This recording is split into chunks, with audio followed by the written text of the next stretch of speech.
Dear students, good morning. Welcome to Law Excellence IAS. Let us start the discussion on today's newspaper, that is 17th November 2020. The first article for discussion is Threat or Treat. This article is about RCEP, and this article indeed recommends India to join RCEP, keeping in mind the existing circumstances. But let us analyze the things. We're also taking up another article which is related to the comments of Mr. Jaishankar, External Affairs Minister of India. You know, yesterday this has come into existence. Who was leading this? China is the major leading force behind RCEP. In this scenario, for the first time, China, Japan, and then South Korea, the East Asia and major economies of East Asia have come into agreement, free trade agreement. And many of the ASEAN countries like Vietnam, Philippines, which have issues with China, are also part of this particular trade pact. Today, this represents 30% of the global trade. Further to this, as the COVID-19 is moving on, economies got threatened like never before. Who has to be the engine to revive the global economy? Asia has to be the engine to revive the global economies. In this context, RCEP is expected to play an important role. So, Europe, if you observe, after Brexit, there is going to be some chaos, and trade with Europe is expected to come down. In this scenario, did India do any mistake for not joining RCEP is the question over here. What are the concerns of India? You know, the countries with which it has signed free trade agreement, simple example is ASEAN free trade agreement. The trade deficit is there. It means the balance of trade is unfavorable to India. Second, India's strength is not in export of goods, but it is in export of services. In this scenario, the services exports are not being considered as part of free trade agreements. And human resources, movement of natural persons, this is the third concern. India wants free movement of its people across the world. And finally, rules of origin. It means if a country where India has a free trade agreement, if it is allowing for the goods from other country, let us take A, B, C are there. India has free trade agreement with B. B has a free trade agreement with A. So A, which is giving goods to B, from B they are entering into C. In this context, what India wants is the product should be manufactured in B to come to C, that is India. So that is what is called as rules of origin. Where is this good getting manufactured? Where its components are getting manufactured, that is very important for India.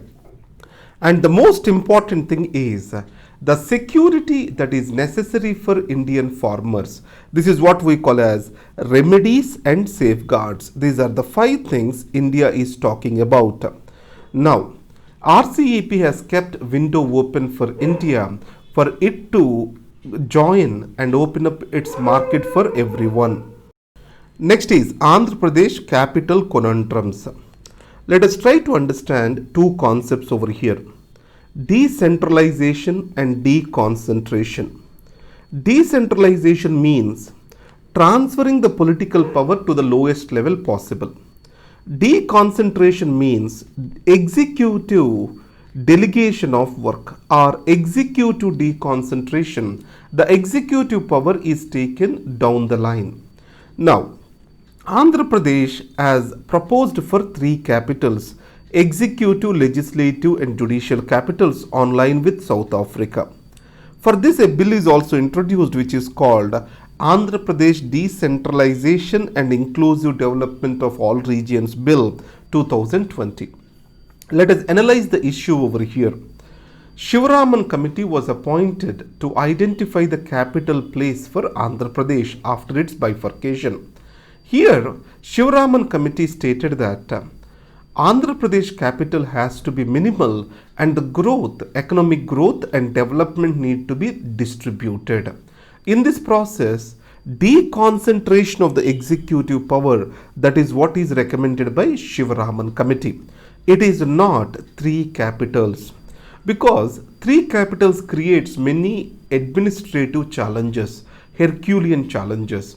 Either if you take South Africa or for that example Maharashtra, any kind of capital shifting do not work for the people and administration. Simple example Maharashtra, winter session is conducted in Nagpur and shifting the entire machinery to Nagpur to conduct a session is a Herculean task for the administration.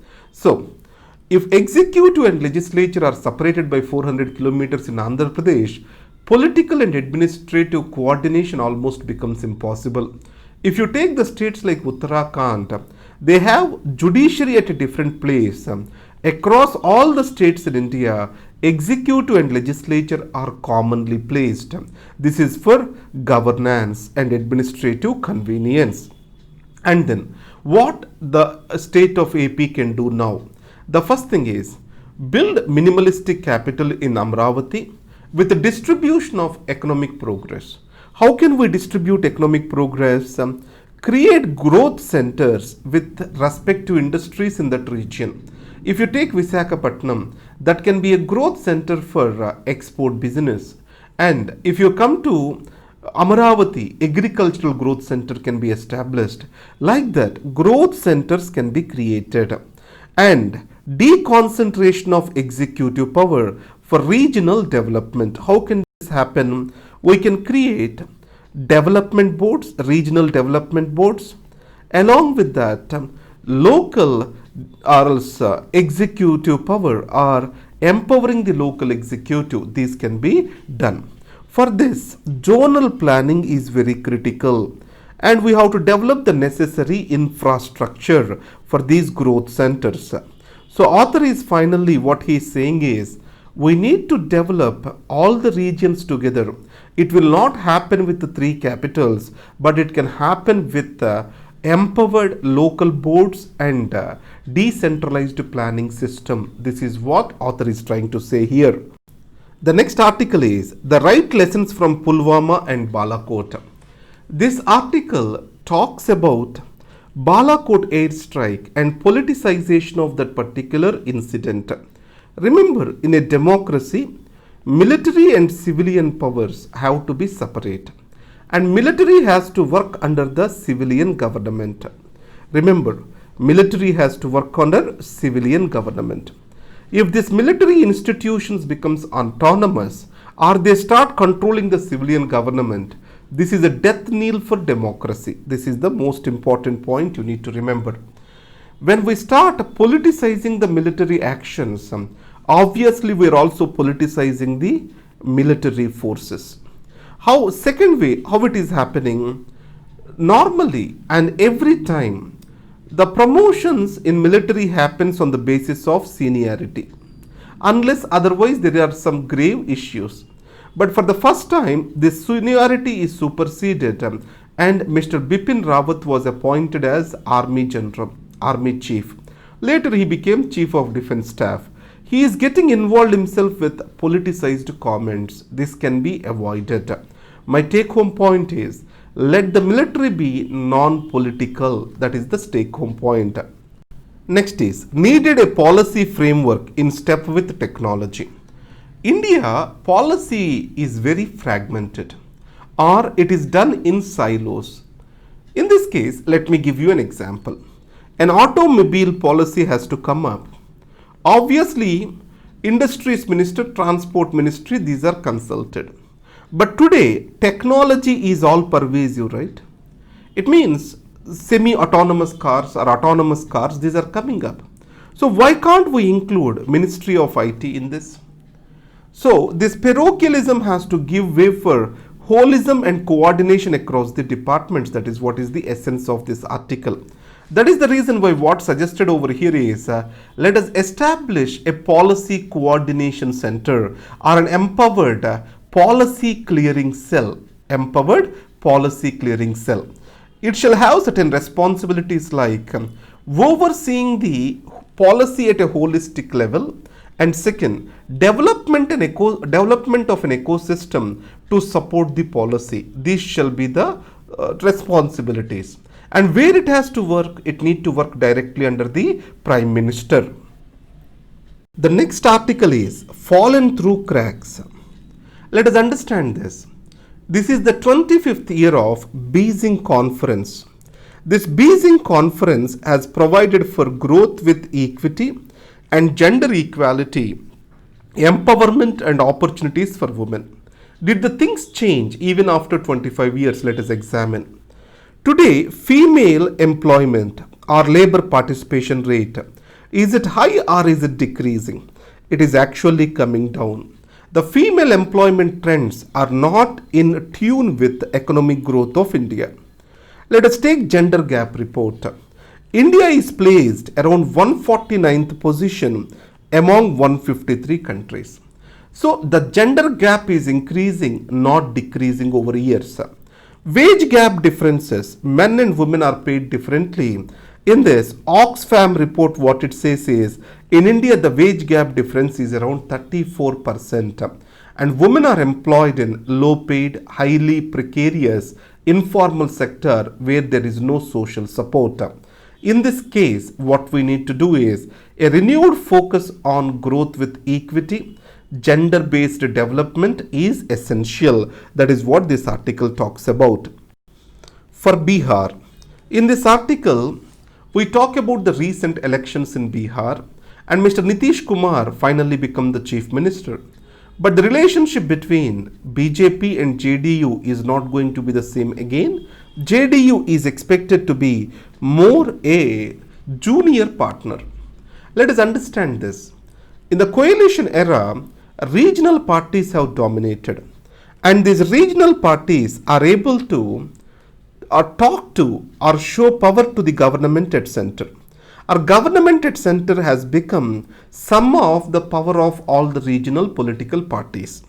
But today, with single party dominance which has come up at the center, the BJP has become all powerful, and the coalition partners started becoming the junior partners of the BJP. It means the politics of India are going more towards centralization. And most important thing is, the weak opposition is a major challenge. The center level, at the central level, Congress is not even having a position of opposition in Lok Sabha. So, the challenge to BJP is coming from the state level. If you take RJD is able to pose formidable challenge to BJP at the center. So, the challenge is coming from the states. That is the point we need to remember. And this is the time the Nitish Kumar's government has to stand for development in Bihar. Remember, regional political parties more or less are living on identity-centric politics. It means regional chauvinism, linguistic issues, these are becoming the election campaigns for these regional political parties. In this context, development has to become their plank in the long run for their own sustainability. That is what we can say. High praise for Manmohan Singh in Barack Obama's new memoir.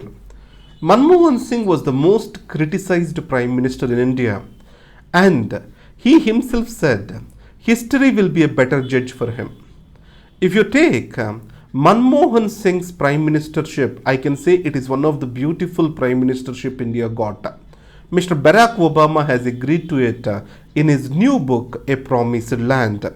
Remember, Manmohan Singh was described as wise, thoughtful and honest, and he has a special imagination for him.